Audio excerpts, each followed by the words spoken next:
All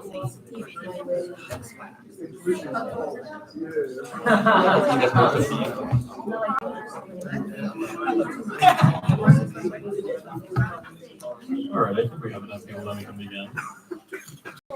So, hello everybody. My name is Daniel. I have the pleasure today of being the moderator for this public debate. A little bit about myself.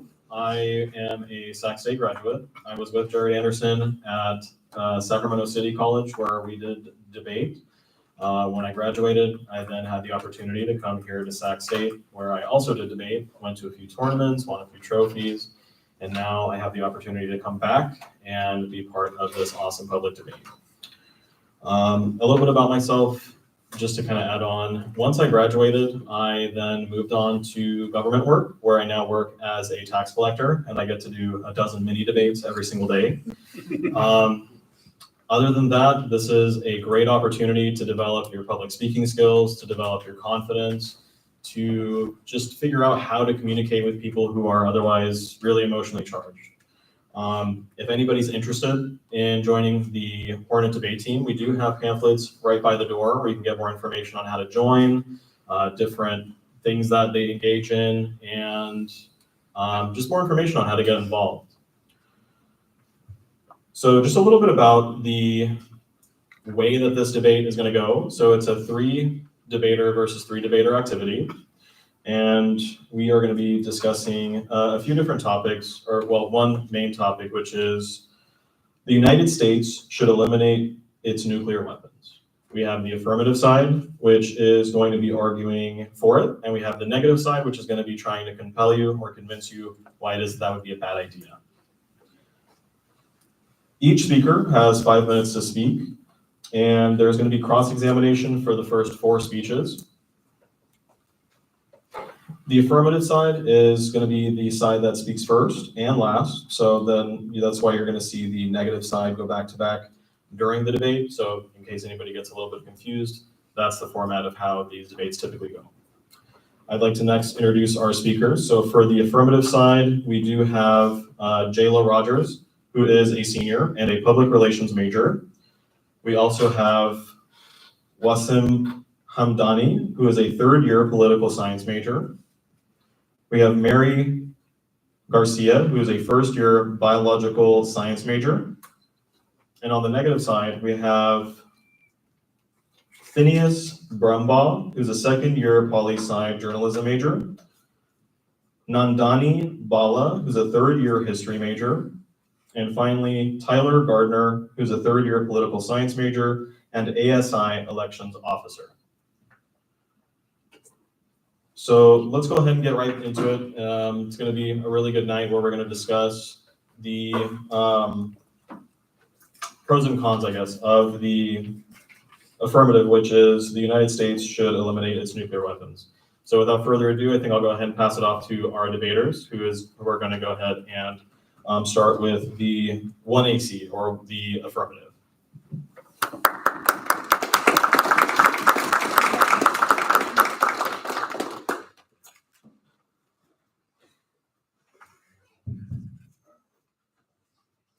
On August 6th of 1945, the United States dropped the first world's atomic bomb on the city of Hiroshima.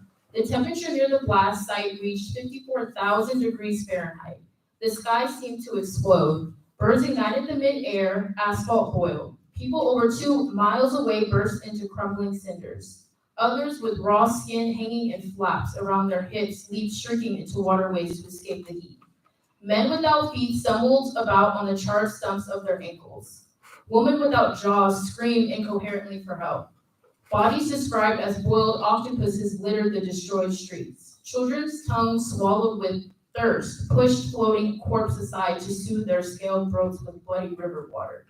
These facts came from the National Park Service as of today and showcase the detrimental effects of nuclear weapons. The Hiroshima and Nagasaki bombings collectively killed 1,100,000 people, according to Bulletin Concerned Scientists as of August 2020.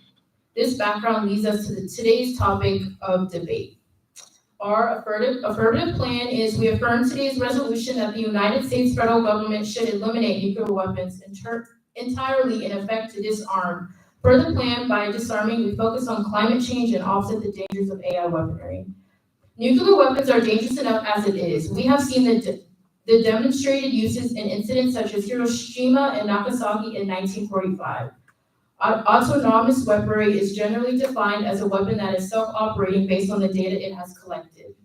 The problem tends to be that the data in question is often subjected to being biased and therefore unreliable. The detrimental cost of using a autonomous weaponry is error, the wrong decision made by a machine, unable to recognize the simple patterns of bias a human could. In the status quo, the uncertainty of military dance around the idea of putting AI in charge of the nuclear weapon, with no facing guarantee this will not happen. Concluding with the icing of there being no current international law in place safeguarding human control of nuclear weapons. So what needs to happen? Under Article 8 of Nuclear Non-Proliferation Treaty, a member states should propose an amendment to the treaty requiring all nuclear weapons states to mandate the inclusivity of humans in the chain process of decision-making regarding nuclear weapons. A formal agreement in international law would make the agreement effective globally. The United States federal government should lead the discussion of the argument as per the National Security Commission on AI, stating the United States should, 1, clearly and publicly affirm existing U.S. policy that only human beings can authorize employment of nuclear weapons, and seek similar commitments from Russia and China. According to World 101, political science Jose Jr. coined the term soft power, defining his country's ability to influence others without resorting to coercive pressure. This is in contrast to hard power, which is use of coercion, military actions, and economic force to influence the action of another state. The past has shown us that soft power does not necessitate violence and can benefit all parties involved. According to Clinton White House Archives article titled International Leadership, we can see that the United States is a world leader, whether it likes it or not. Other nations hesitate to even act on international issues such as environment, unless the United States takes the lead by affirming more aggressive and blatant policy. The U.S. can champion this role according to the article by Brookings by National Hopman and Samantha Brooks. If the United States develop and implements a clear redefined national climate strategy that brings in multi-area areas of policy, they can support and bolster climate action around the world. The risk and danger of nuclear weapons are clear and prevalent. Both the destructive power and the nuclear weapons and the risk of the nuclear war could start simply by technology error is too vital to leave to chance. By disarming its entire nuclear arsenal, the United States would pave the way to a world free from threat of nuclear holocaust. Additionally, this action would significantly reduce the production of nuclear waste, ensuring the survival of the planet as a whole.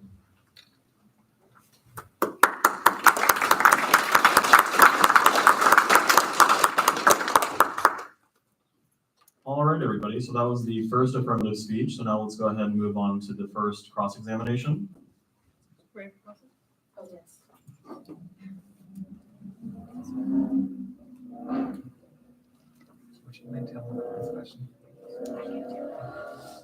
What does your plan do to ensure that our allies will not proliferate?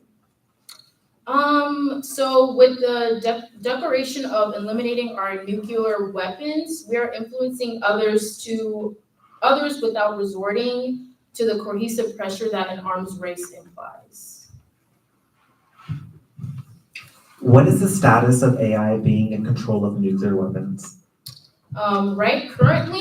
Right now, none, but it most definitely can be integrated, most likely with the way our society is going, with the fast growth in technology. AI is very high chance and it could be dangerous.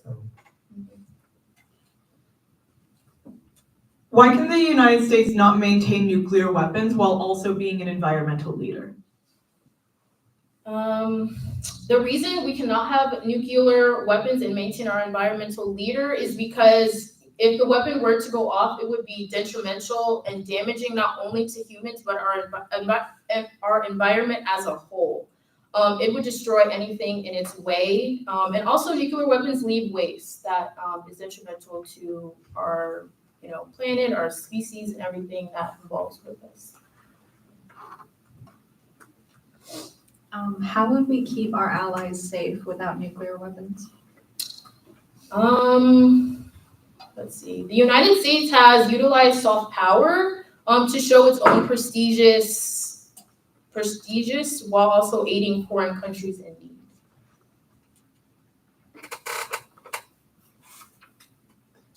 Does total disarmament eliminate the risk of other adversaries using nukes? I want to leave that to a colleague if they could help me out. Sure.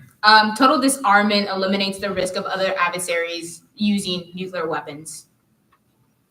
If that answers your question. Yes. Thank you. How does total disarmament ensure that adversaries don't use nuclear weapons? Well, let me answer it real quick. By utilizing our soft power going back to World War II, we saw that the United States has utilized soft power to show its own prestige while also aiding foreign countries in need. By disarming, we can encourage our nations to follow suit, hopefully. Thank you.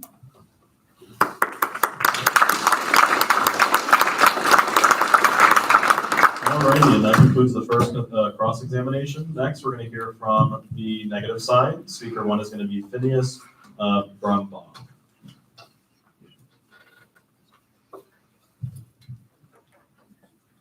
In the aftermath of 2 world wars and the deaths of millions of people, nuclear weapons have become our ultimate tool to ensure world peace. At their peak during the Cold War, the United States and Russian arsenal had over 60,000 warheads, according to Belfield from the University of Cambridge Center for the Study of Existential Risk. However, there's a clear need to maintain and keep up this arsenal and even build up on it for the sake of peace, to maintain deterrence, to avoid proliferation, and to control conventional weaponry. Firstly, a huge aspect of why we have nuclear weapons in the first place is deterrence, meaning that we must ensure that other nation states are dissuaded from waging war against us or any other countries. According to the Department of Defense, America's nuclear arsenal is perhaps its strongest deterrent, which is at the core of our defense strategy. Without deterrence, chaos will arise. Eliminating our nuclear arsenal will then create a void that can be filled by our adversaries, among other things. Not to mention, without the United States being a safe, secure, and effective nuclear deterrent, the idea of strategic attacks on our allies and on ourselves becomes much more realistic. For the first time in our history, we are facing 2 peer nuclear rivals, Russia and China, which must be handled with the utmost care. To do this, we must maintain our deterrence. This brings us to our next point. Without nuclear weapons, more people would die due to conventional warfare, such as missiles, bombs, machine guns, dogs, and drone swarms. This is what we call a conventional shift, where we shift our forces to conventional weapons, which could be just as, if not more, deadly. Despite there being small skirmishes around the world potentially due to this nuclear taboo, there's been no major conflict since World War II. The nuclear taboo being the idea that no one country wants to be the one to use their nuclear weapons, since it's 77 years since the first use. Furthermore, without more advanced and deadly conventional weapons that other nations would have little to no deterrence against using, with the vacuum created by nuclear weapons and the dissolution of the nuclear taboo, conflicts will become deadlier and escalate quicker. Lastly, the primary reason why we maintain our current stockpile while centered around deterrence is also for allied proliferation. Proliferation is the word used to talk about non-nuclear nations making the effort to become nuclear. According to Dr. Joe in the Journal of Conflict Resolution, the U.S. nuclear umbrella among NATO and our allies is the direct reason for no proliferation among other states. South Korea, for example, abandoned its nuclear weapons program after receiving assurances of nuclear protection from the United States, even though its manufacture of nuclear weapons would have been very easy. This is due to, as I said, the nuclear umbrella, in which the U.S. arsenal is used as protection not just for ourselves, but also for our allies, making it so they do not need to produce their own weapons since they're protected by us. Not restraining proliferation could cause nuclear arsenals to double in size internationally. Because of this, we cannot allow our allies who depend on and rely on us for safety to proliferate and add more danger to an already delicate situation. To quickly address the affirmative arguments, the affirmative states that the U.S. must invoke Article 8 of the Nuclear Non-Proliferation Treaty to ensure that humans are the primary initiator of any activity to do with nuclear weapons. This, however, is unnecessary, as over a year ago, the United States Department explicitly stated in its Autonomy in Weapons Systems report that artificial intelligence will not be used for nuclear weapon employment. It's too high of a risk, and to directly quote the Deputy Defense Secretary, the best practices should maintain human control and involvement for all actions critical to informing and executing sovereign decisions concerning nuclear weapons. There is no need for the U.S. to invoke Article 8, as there is little to no risk of AI being used for nuclear weapons. Secondly, the affirmative states that it would be impossible to maintain our soft power with nuclear weapons. This is blatantly untrue. The United States government pours millions of dollars into various programs such as the military, diplomatic missions, and to other leverage for our soft power. Our soft power is very strong in spite of our nuclear weapons and through our leadership and our allies. Plus, our nuclear weapons can operate as a conduit for soft power, as it often acts as a last resort to initiate talks and continue to influence others. Lastly, the affirmative states that as global leaders, the United States must disarm for the sake of the environment. However, as world leaders, we have a bigger responsibility to our allies and our citizens to keep them safe. It would damage our status as a global world power to risk ourselves, our allies, and our citizens by getting rid of our biggest, most powerful tool for de-escalation. To conclude, we must maintain our nuclear arsenal, not only to maintain deterrence, safeguard conventional weapons, and avoid the proliferation of our allies, but also to keep our citizens safe and to have leverage to bring to negotiation tables and remain our status as a global leader who can continue to influence for years to come. Nuclear weapons are dangerous, but they are also the key to global peace.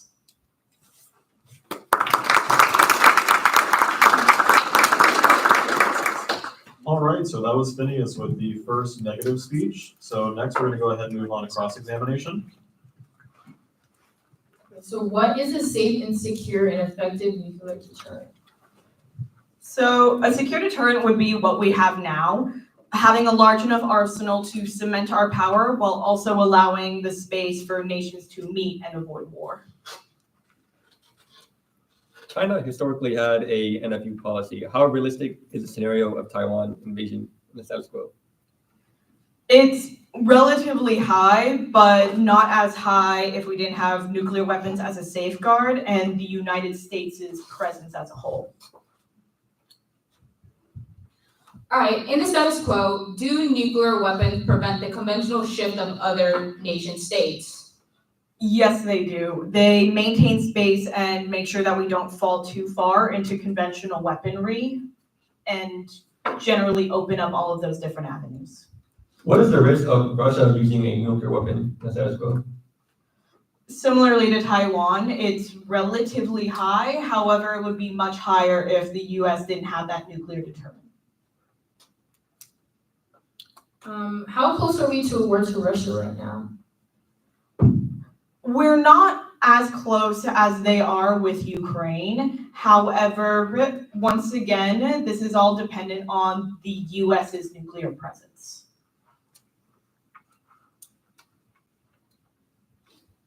Given that, what are the chances of the clash with either Russia and China? The chances of a clash currently are not too high, at least directly between the U.S. and these two powers, but it's mostly because we maintain this deterrence and we have a large soft power presence. All right, thank you.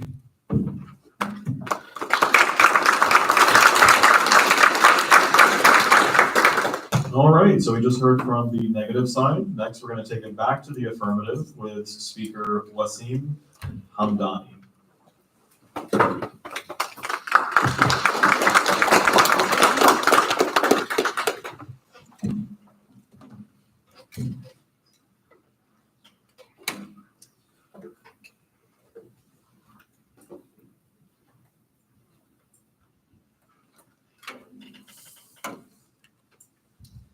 Soft power. Even if China and Russia don't disarm, we can open the dialogue up for negotiations. In a world where tensions are exceptionally high between different nuclear states, the use of hard power has potential to break a deadlock between nuclear powers that would lead to a catastrophic disruption.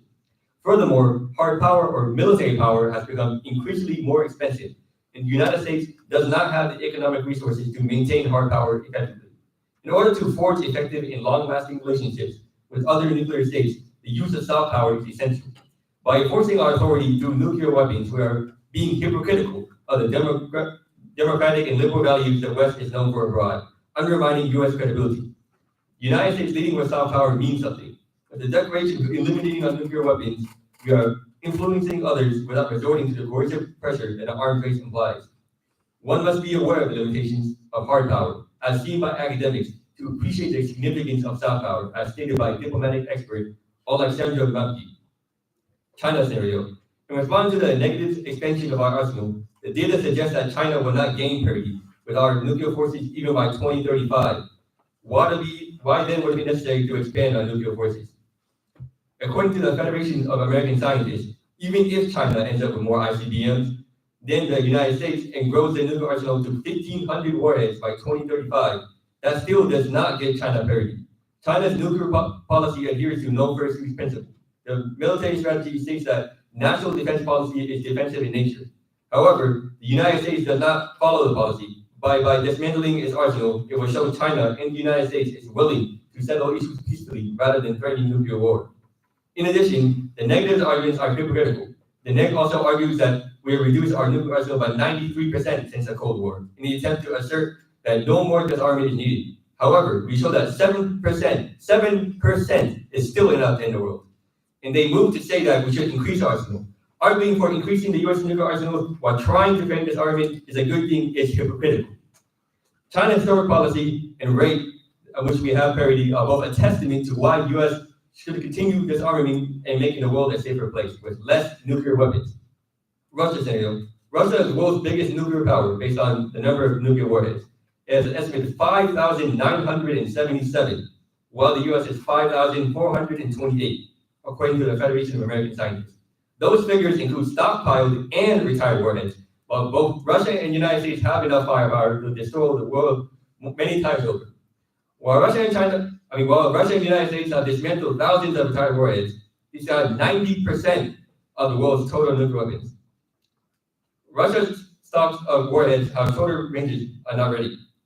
Many of the weapons are in storage. According to Pavel Kovalev, Russia has not released a full inventory of its tactical nuclear weapons or their capabilities. There are reasons for Putin to decide against a nuclear attack. Many Russians living in Ukrainian territory that Putin has become a part of Russia are breaking post-World War II nuclear taboo, would not necessarily change the tactical situation on the ground. Burns, though, said U.S. intelligence had no practical evidence that Putin was moving toward using tactical nuclear weapons anytime soon. Deterrence does not work. The theory of deterrence is just a theory. A former commander of U.S. Strategic Command, George Lee Butler, who was in charge of all U.S. nuclear weapons, said that deterrence is a slippery intellectual construct that translates very poorly in the real world of spontaneous crises, split motivation, incomplete intelligence, and fragile relationships. Deterrence does not work in any case of accidental use, encourages nuclear proliferation, and requires rational decision-making, which is not always present when the threat of war looms, according to nuclear-age peace foundations. Additionally, according to The Guardian, nuclear weapons have not deterred any form of war. The Chinese, Cuban, Iranian, and Nicaraguan revolutions all took place even though nuclear-armed U.S. backed the overthrown governments. Deterrence also relies heavily on effective communication. Any nuclear state entertaining the idea of deterrence must actively convey all relevant information relating to the nuclear intention for them, which also gives plenty of room for error, miscommunication, and miscalculation. The Cuban Missile Crisis of 1962, when by all accounts the world came closer to nuclear war than any other time, is a testimony in the effectiveness of deterrence. The crisis occurred because of nuclear weapons. It is more likely that we have spared nuclear war not because of deterrence, but in spite of it. As stated by The Guardian, relying solely on deterrence is preventing nuclear war is to lead the fate of civilization up to by chance. And simply hoping that other nuclear states will act according to the theory of deterrence is weak and risky chance. So what is deterrence? Deterrence also does not work even if there has been a nuclear war. We have Not all died, but that does not necessarily prove deterrency works. Thank you.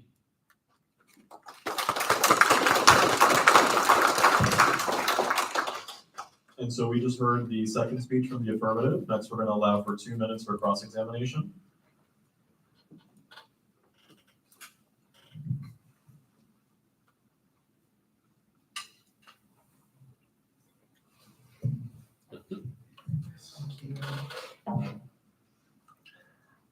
How does getting rid of nuclear weapons enable soft power? It further expands our soft power capabilities. And can you explain a little bit like how that plays into your argument? Well, you want to take this, Mari? James? How does soft power play into nuclear weapons?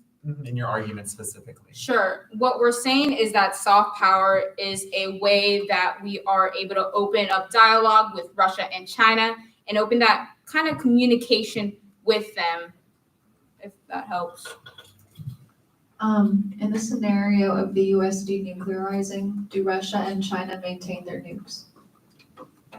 Well, we can't really guarantee what Russia and China will do. We can just really we can really affirm our position as a world leader, as countries that really follow suit with what we do. So we can really just start that, and by doing that, we can encourage others to do the same. So you can't guarantee a concrete outcome? Yes. Why is China stocking up their nuclear weapons if they've adopted a no first use policy? The reality is China does not feel reassured by their current American nuclear arsenal and policy. It will continue to build up the arsenal and grow its own nuclear threat. So how can we expect adversaries to do the same if we don't even do it? You made arguments regarding how nukes haven't deterred wars. Have they deterred how far these wars escalate, though? What was the question again? Yeah, you made arguments about how nuclear weapons haven't deterred wars, and you gave a couple examples, but have they not deterred to how far these wars will go? We'll refer back to our soft power argument about how the United States has utilized that soft power to show that we aid other countries in need. All right, that's not time. Thank you. Thank you.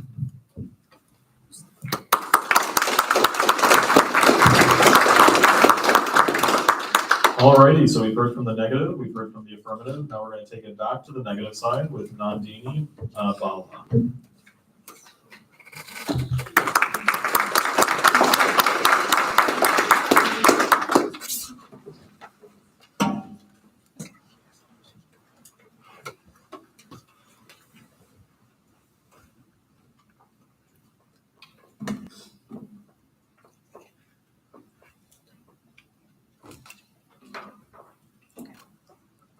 The affirmative argues that the US does not have enough money to maintain its hard power.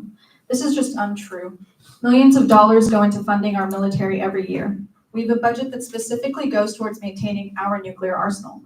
If there were to be a change in the budget, it would just go into inflating our conventional weaponry, which pushes us closer to a conventional shift. Affirmative also argues that the US should set an example for China by disarming, but they don't provide any concrete evidence that China or any other country would do the same. Despite having a no first use policy, China continues to modernize and fund their own nuclear weapon programs. And it would be foolish to think that a country still developing new nuclear weapons would simply disarm after the US in a world that has multiple other nuclear powers. Additionally, our opponents would disturb the geopolitical security by removing the US nuclear umbrella. Over 30 nations, NATO and non-NATO, are under the protection of the US nuclear umbrella, which is the name given to the layer of defense that the US provides various countries by maintaining their nuclear arsenal. Maintaining the US nuclear umbrella is crucial to maintaining global peace and security. Without it, we are left with over 30 defenseless countries, many of which, like Poland, Germany, and South Korea, have already stated an interest in proliferating. Ironically, in order to keep the rest of the world safe and non-nuclear, the US needs to maintain its own nuclear weapons.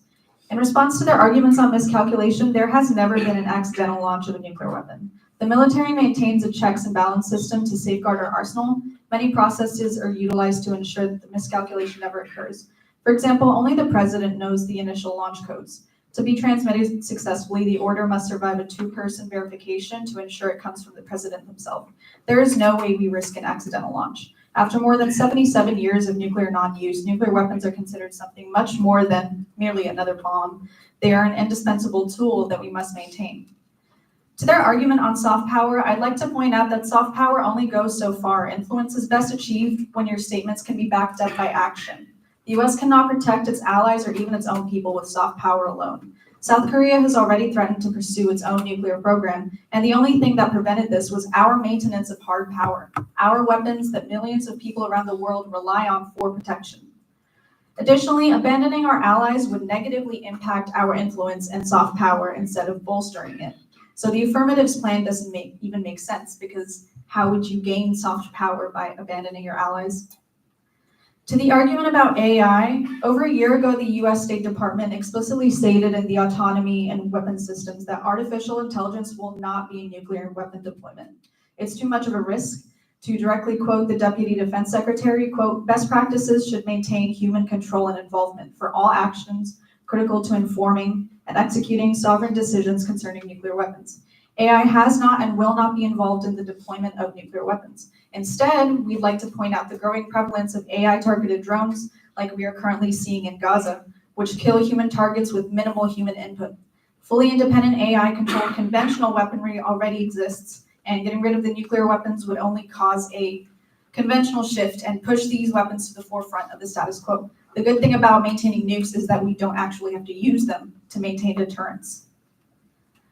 To the affirmative's argument of climate change, I ask, why not do both? We can maintain our nuclear arsenal while also pursuing climate change solutions.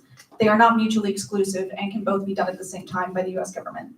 In fact, increased nuclear research would give us the added benefit of efficiency in nuclear energy, which is a more environmentally friendly alternative to fossil fuels.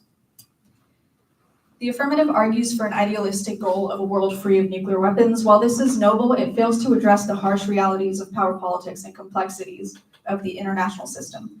Unilateral disarmament by the US would not guarantee global peace. Instead, it leaves us and 30 other nations we promise security vulnerable to nuclear threats from adversaries. I'd like to ask the affirmative, what incentives do any of the 9 currently nuclear countries have to throw away their programs that they spent decades and millions building? What does throwing away our defenses in an era of nuclear stockpiling and expansionist wars achieve in this scenario? The answer is absolutely nothing. Nuclear disarmament is an extreme measure which would upset the carefully maintained peace and stability we have carved out since the Cold War. With the multipolar nuclear powers we face today, the amount of adversaries we face, and the rapid development of conventional weaponry, the US's nuclear arsenal becomes increasingly important to maintaining a status quo of nuclear deterrence and non-use.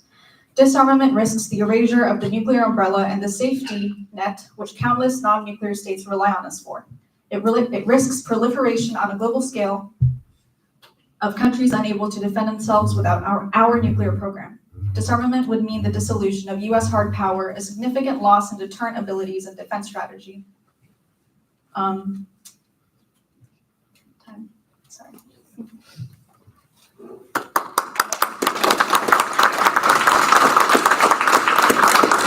Alrighty, we just heard from the negative side. They have one more speech after this. Before we move on to that, let's open it up for 2 minutes of cross-examination.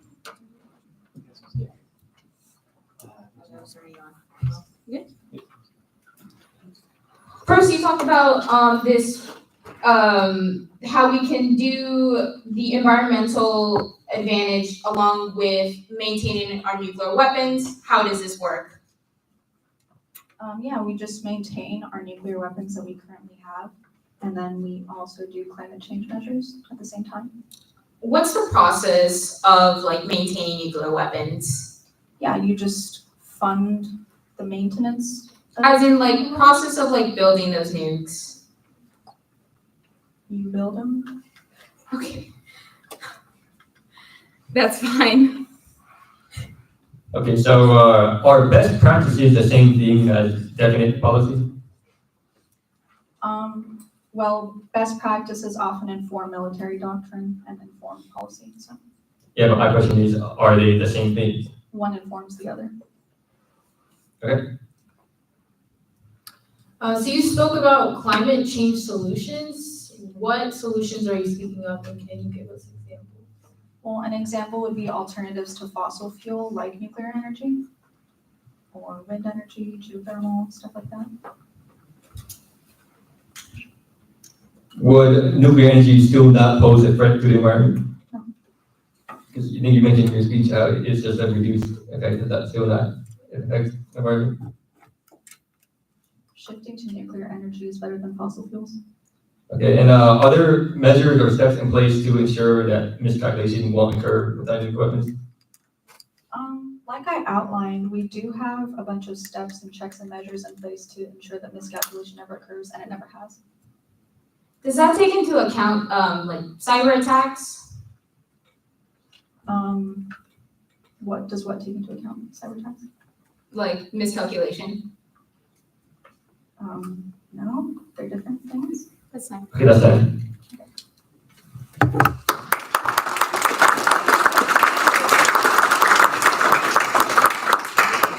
Next, we have our final negative speech, which is going to be delivered by Tyler Gardner.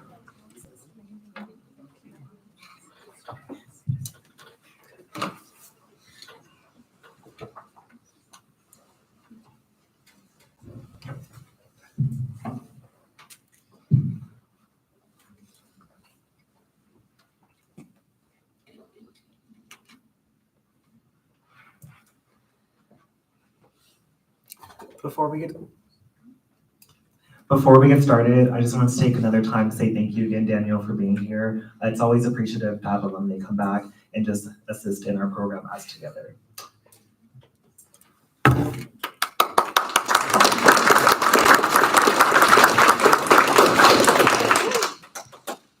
Let's get something clear. Our allies will proliferate if we go with the affirmative's plan.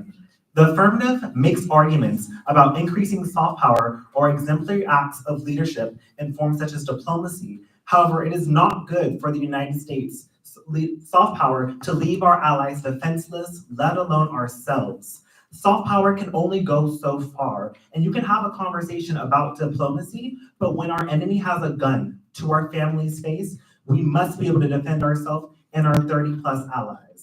Countries such as Japan, South Korea, Turkey, Germany, Norway, and the North Atlantic Treaty Organization have not proliferated due to the guaranteed United States protection.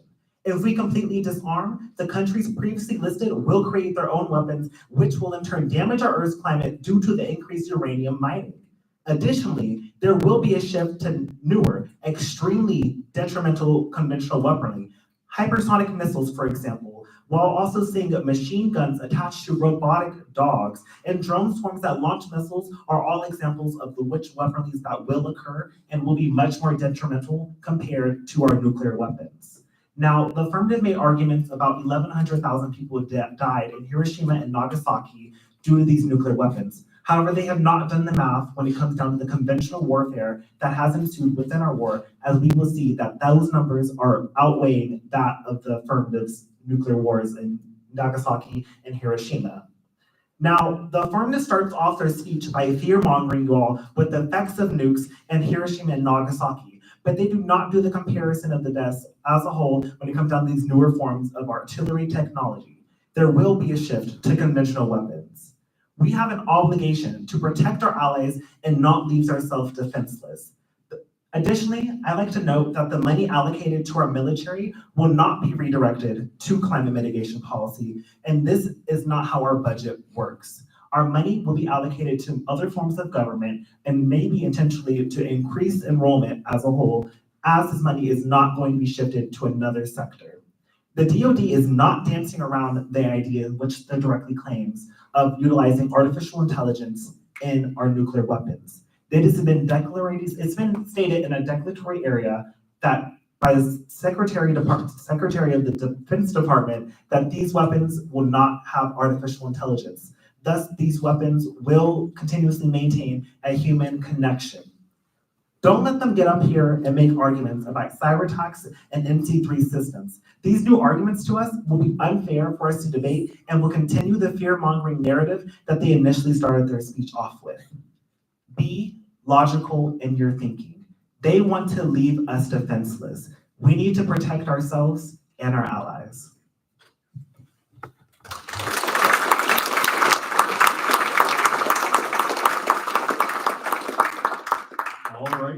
heard some pretty compelling arguments from the affirmative, some good points from the negative. Last, to deliver the final statements for the affirmative, we have Mari Garcia.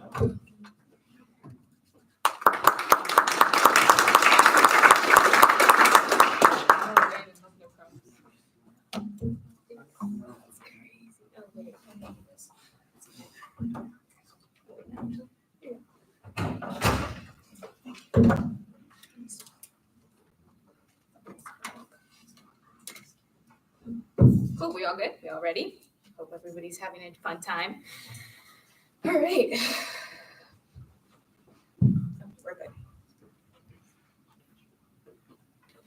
Even if you are buying the negatives argument that there is a chance of conventional shifts and conventional weapons and that our adversaries proliferating, you should evaluate our impacts over there. So the chance of a nuclear explosion happening is high. Tensions with Russia and China are high right now. Do you want to die? No? Then disarming nuclear weapons is the only way. Even if it seems like a far goal to reach, it is possible. I'll explain this through the advantages that we have stated throughout this entire debate. First, let's talk about our AI. Even if they're dogs with machine guns on their backs, nuclear weapons are far much worse and real and have a possible impact and devastating impacts on people. They say that we cannot talk about cyber attacks, but this is a real thing that happens every day, that cyber attacks are a major issue to our command and control system. And any possibility of a cyber attack on our systems means that there is a chance of launching nuclear weapons, and that is high. That's something we have to prevent at all costs.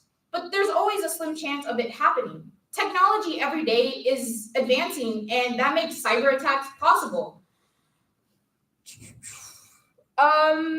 Let's move on to our soft power argument, that right now we have to prioritize soft power because it is crucial to influence our allies. They say that leaves us open to Russia and China attacking us and that our allies will proliferate. Well, actually, soft power will lead to opening the table to Russia and China for negotiation, which is something that we should be currently doing because tensions are high. Removing the threat of nuclear weapons, meaning that there's no more dangling nuclear weapons over other countries' heads, means that we can rely on other things like soft power. They say that we pour money into the military for soft power, like diplomacy and things like that. But right now, it's not enough to convince other countries that we're being serious. It's also not just about pouring money, but it's about showing our allies the extent the U.S. is willing to go for to prevent the extinction of the human race. That answers their proliferation arguments that allies will proliferate if we are not able to protect them. We are still able to maintain protection for them. And plus, there's no chance of our allies proliferating because we have done things unanimously without their consent, and they have not turned their backs away from us. This has happened through arms sales and declaratory policies. Let's move on to our environmental advantage. First, yes, it is important that we maintain security to our citizens, yes, but we should also provide security in different ways. We should first of all maintain like clothes, food, and pure water, like drinking water, like what happened to Flint, Michigan. That's crucial to maintain the security of our people. The United States should prioritize first, then the safety of international issues. They also talked about how deterrence is crucial, but deterrence theory is wrong. Let's talk about it. Well, first of all, deterrence heavily relies on effective communication, which ties back into our soft power argument about how opening up negotiations to Russia and China unlocks that communication, which is key to maintain that deterrence. Also, how our environmental issues is detrimental. We have examples of uranium mining, which caused issues to indigenous people in the United States because of uranium mining. Uranium mining causes fumes to escape, but also nuclear waste that are stored in silos fill up, and that causes environmental impacts around the area. From the uranium mining, that causes indigenous people to have radiation, have poisoned water, and also cause cancer as well. The reality that is existing health service are not equipped to handle these issues, which is important because, well, we need to be prepared. To sum it up, disarming our nuclear arsenal is crucial to show the world that we are capable of prioritizing the environment, willingness to open up dialogues with other countries, and take precautionary measures on AI. Remember, you can't hug your children with nuclear arms.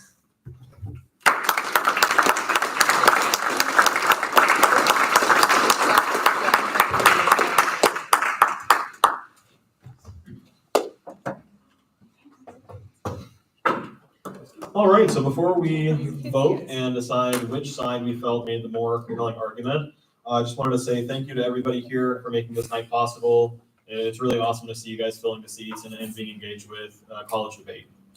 At the end of the day, the public debate that Hornet Debate does is to share civic-minded public discourse about important topics with the community, the campus community, and that's you folks. So today, we're going to go ahead and essentially vote for whose side you think won using a round of applause. So the affirmative side argued as to why the United States should eliminate its nuclear powers, and the negative side over here on my left is the side that was arguing why the United States should not eliminate its nuclear powers. So without further ado, if you think the affirmative side made the stronger argument, please go ahead and show us a round of applause.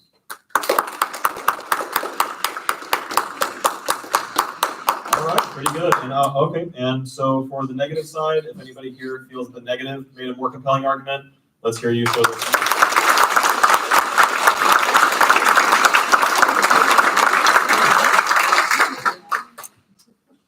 Alrighty, that was pretty close. So let's go ahead and try that one more time with the affirmative side. Okay, and one more final time for the negative side.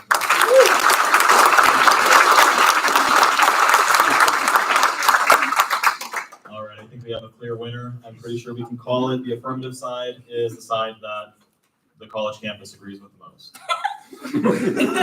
So again, I just wanted to bring this up again since it's the end of the night. We do have pamphlets up in the front which do give information on how to become active with college debate or with Hornet debate. If you feel that this is something that you might be interested in, if you want to get better at public speaking, if you want to become a better debater and better at arguing, this is a great opportunity to develop those skills. So I'd like to just say thank you to everybody for coming out and have a wonderful rest of your night. Thank You you. get priority registration. We travel a lot. We get priority registration. If anybody's thinking of law school, this is a pretty good thing to pursue. Or local government. In general, please.